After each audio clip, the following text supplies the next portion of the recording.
The roots of humanity's connection to music are profound. Billy Joel once said, "I think music in itself is healing. It's an explosive expression of humanity.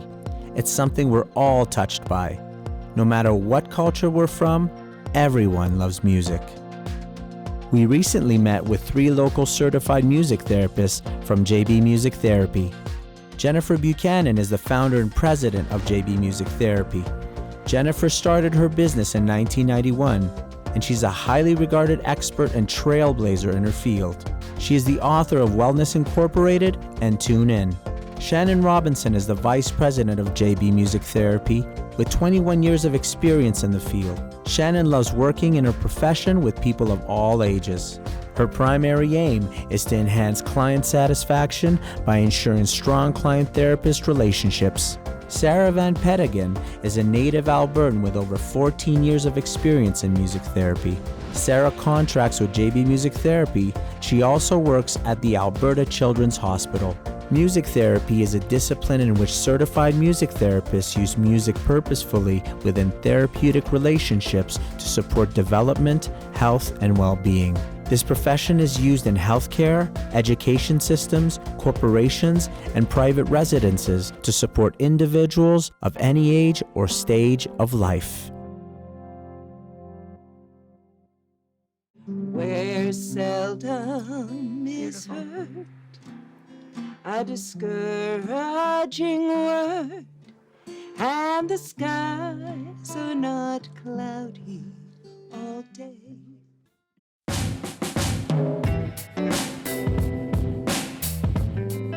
Ladies, welcome to the Culture Roulette. We have the pleasure to have Jennifer Buchanan, Shannon Robinson, Sarah Van Peteghen from JB Music Therapy. You know, we have about 60 plus years of experience on set here today with these amazing ladies. What has sound therapy done for each one of you? What has music therapy done for me? I mean, it's been my career. It's been my entire world for these last 30 years. Starting early with, it was my granny who first heard of music therapy, and she said, "Honey, I think this is something for you." And as soon as I saw it for the first time, which was an MTV special back in the day with Paul McCartney and the Nordhoff and Robbins School. I discovered music can heal. It can do more than just ease the pain. It can throw a lifeline to kids who can't be reached in any other way. That's the power of music. I saw the work, and I really felt the pull, and almost as if I had no other choices but to go into this profession.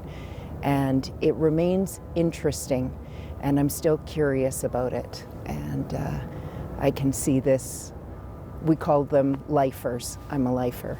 What about you? Yeah, Shannon? so similar to Jennifer, I am a lifer as well. I have fully immersed myself in this profession, and it's something that is amazing, that surprised me. I didn't realize that I would experience everything I got to experience and the people I get to meet. Unlike Jennifer, I had no desire to do a profession that involved music at all, ever.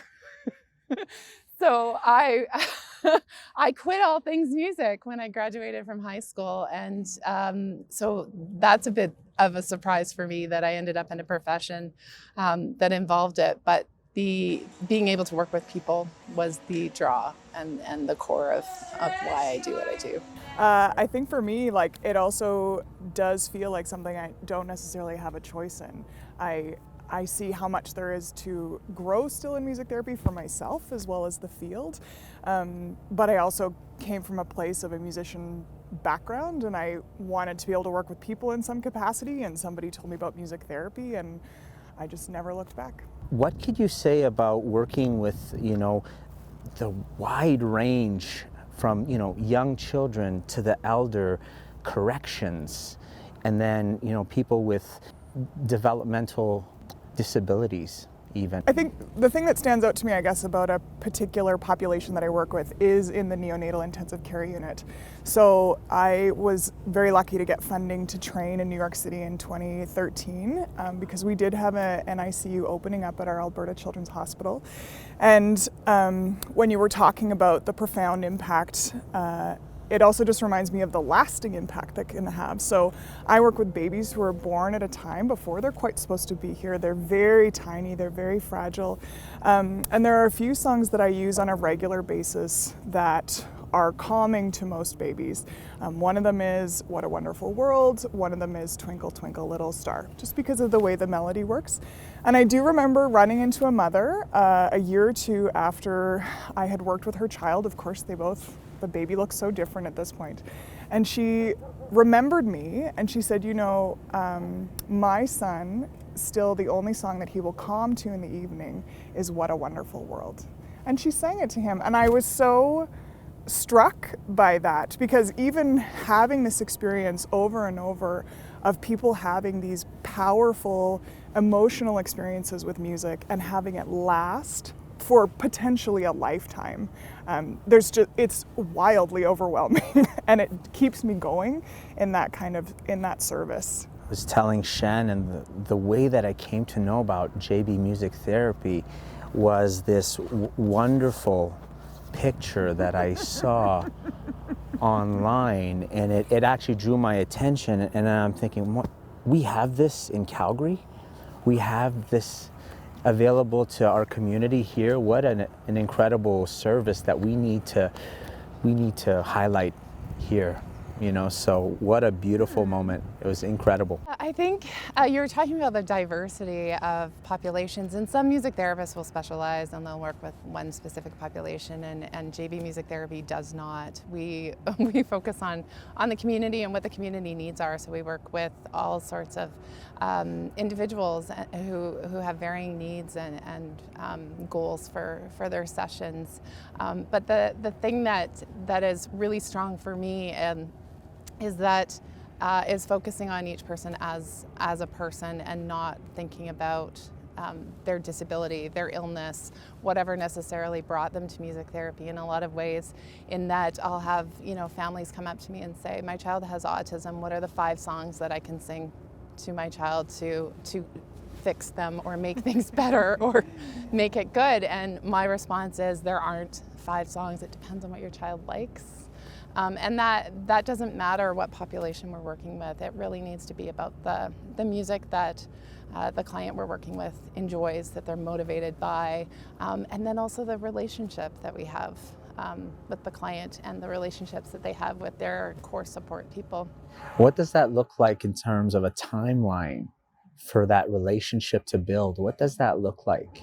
Yeah, I was actually going to say what Shannon's expressing there is that deep level of personalization that you can only get when you walk with someone, when you are sitting with them week after week. So when you're asking about timelines, we are currently still seeing some of our earliest clients from organizations since 1994 and still going there every week.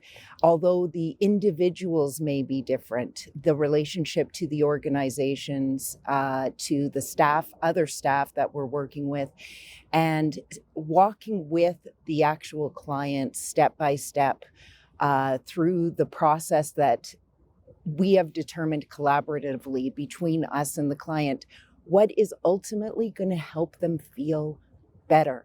And isn't that what we all want? We all just want to feel better. And so whatever that will be is what we're going to stand by and find the way to help them get there.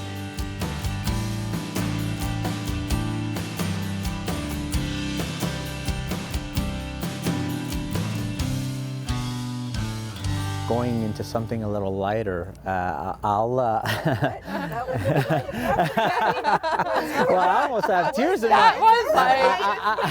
I almost have tears in my eyes. I have emotional issues. I'm too sensitive. Onions everywhere. What are, from your childhood into now, some of the like artists or, you know, musicians, bands that inspired kind of you to kind of be connected to music? What does that look like? I would like to kind of get some background what does that look like for you, Sarah? I am not ashamed of my love of 90s music. I think that because now we know how the brain works, how it develops, and how we attach to music in our teen years. Yes. But I also did a lot of music theater when I was a kid, so I love musical theater, and I love kind of that angsty 90s stuff. So I was big into Alanis when I was, 14, 15, right? Jagged Little Pill. Right?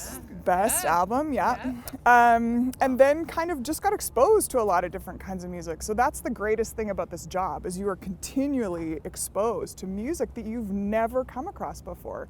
Teenagers show it to you, seniors show it to you, some of the staff shows it to you, right? People are connected to their music, and sharing that is so incredible. I would say it's incredibly diverse, and it's similar to Sarah in terms of, you know, the rock, alternative rock or pop that was really popular when I was in high school. We want an artist.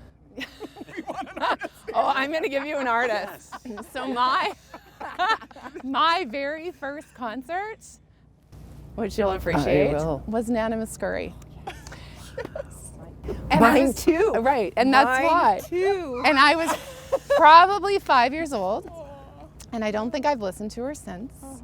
But the reason I bring her up is because it was the connection with my family. So there's Nana Muscuri, there's road trips with Glenn Campbell and Neil Diamond and ABBA, and there's creating dance routines on my right in front of my house on the street with my friends to ABBA and to Mr. and those things, right? But for me, it was, it may not be the specific artist, but it was the relationships, it was the connection, and it was the moment, it was the actual sort of activity or experience that was happening in that moment that I think has like drew me into realizing how powerful music is.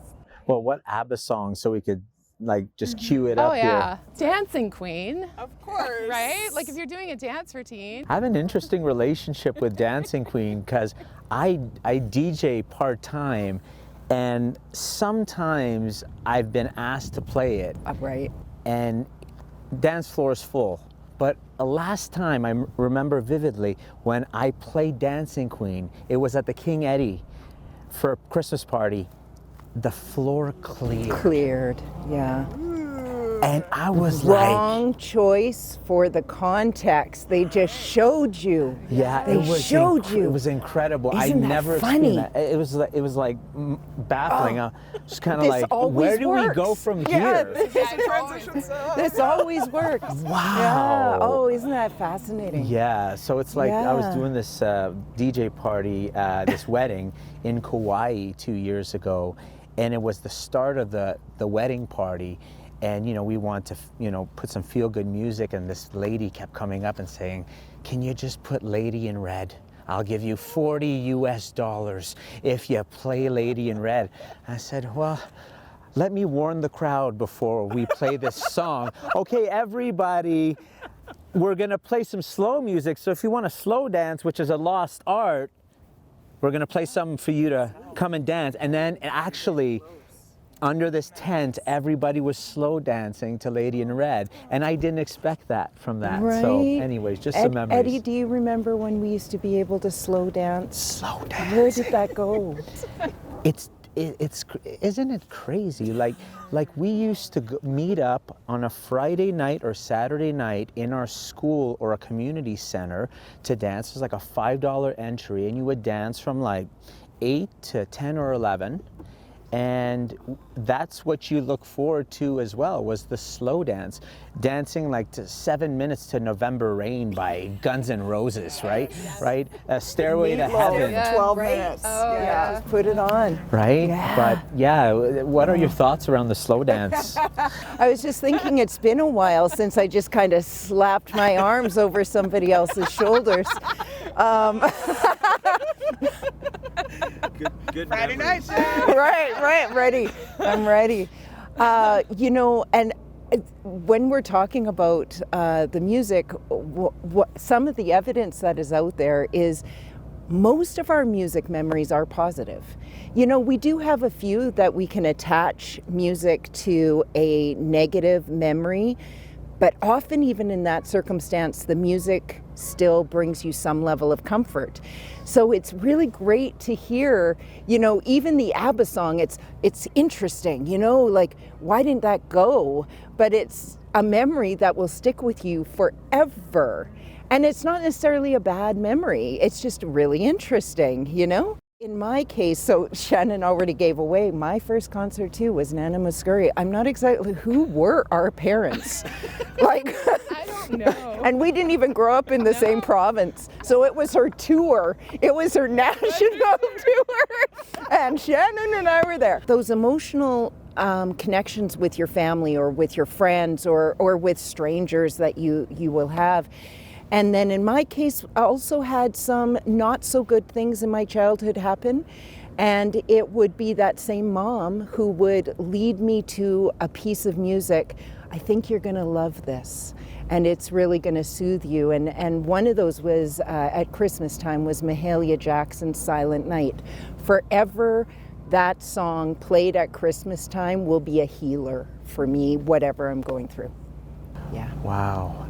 Yeah, the nostalgia of Christmas music just takes you back. Yeah. It's like a time capsule. It's like when I hear Blue Christmas by Elvis Presley, I think of my mom, and if I'm not with my mom and I hear that song, I just really want to be with her in that moment, you know? So, wow, some good memories. And what's like a band that really sticks out for you as you're growing up in your teens? Yeah, I was kind of excited to hear Mr. when Shannon said that too. I would say Tears for Fears was the band, but I would say vocals would be Whitney Houston, hands down. It was, her album was transforming in my life, of absolute perfection and beauty. So what does the future hold for JB Music Therapy? What does and all of you on this? Yeah, because we're at different places. Sarah, I think you should go first since you're the newest member of the group. What does your future look like? I was not counting on that. So just for some clarification, what's really interesting so Sarah is a contractor to JB Music Therapy. She has her position at Alberta Children's Hospital, which also brings this beautiful wealth of information to us in an area we don't serve. And so that we can learn from Sarah on that. And so we're a blend of employees and contractors in our company. And so there's this real richness of information that we continue, and education we continue to get from one another. So, but Sarah, actually both Sarah and Shannon were interns at JB Music Therapy. They're still around. Like, Couldn't leave. Can't get rid of them. Can't leave. Don't want to ever. Something in the water. That's water. great. Yes. What do you think the future holds for you? Oh, so it's exciting, but I don't think there's anything specific that I can name. And I say that because the past 20 years has been that. I came in, as Jennifer said, I did my internship, and I was really clear that I'm working with this population and this is what I'm going to do. And 20 years later, I barely work with that population. But it's been amazing, and I really love that. I love the fluidity of it, of the work, and all the people I get to meet and work with, and the different populations and the different settings, and just how it's grown, and seeing the community of Calgary embrace it as well has been really exciting. And so getting to connect with those agencies, and yeah, so specifically, no idea, but really excited. That's great. That's great. Just more of it. Yes. More about Well, this is like 30 years into it for you, Yeah. and you'd recently shared this incredible video that was transferred from VHS to digital. Right. And you know what I love about this video is you can see the physical, emotional response from your clients in this video. It's absolutely amazing. What does that emotional response just give you? What does it do for you? Like, especially when perhaps you're going in and maybe you're not having the best morning and you have this session and now they've given you something back? You know, it's interesting you say that. I think when we're in a session, like all therapists, regardless who the therapist is, it's about how much you're not thinking about yourself. You are fully with somebody else, and it is all about them. And there is something about releasing who you are, being vulnerable. Therapists are very vulnerable and very open, and we're looking for options that will help somebody else and or support them however they need. And so, yeah, in those moments, as you're saying, it is their emotional connection to us, perhaps, but it's their emotional connection to music that's what we're trained to do a lot of the work. But I actually say our clients, they have to do way more work than we do. And so as you're recognizing, they're bringing a lot to the table. But that's them doing a lot of their own processing and choosing of where they're going to go next. And that's what you're seeing there. And music is just giving them the bridge to be able to do that. How can our community here in Calgary support JB Music Therapy? What are some things that, can be done? So when you're talking about the future, yes. And I think we could all agree that this pandemic's brought it evident. If we were going to start anywhere, it's not just for JB Music Therapy, but for all music therapists, that there needs to be legislation that a music therapist is in absolutely every long-term care, palliative care unit that we have in Canada. That's the next step. If anyone has helping us to have access to the big tables, the dementia care strategy, the mental health care strategy, looking after self-care and well-being, any of those big tables as we're defining it for Canadian citizens, that's where we want to be. That's where our little company also wants to be. That's great. Well, thank you so much, ladies, for being here on Culture Roulette. That was so great. And thank you so much. Look forward to working with all of you in the future. Great. Thank you. Thank you. Thank you. So I want to give you a little parting gift as well. Oh my gosh, how did you know? What is this? Yeah, I want to give you a little parting gift as well. Oh, that's awesome. That's My so awesome. gosh, it's like magic. And this is extremely rare. Oh. This is extremely rare. No, this is so good. Because they have an extended version of it. Okay, that's amazing. I'm covered in goosebumps. Right? Eddie, thank you. You're so welcome.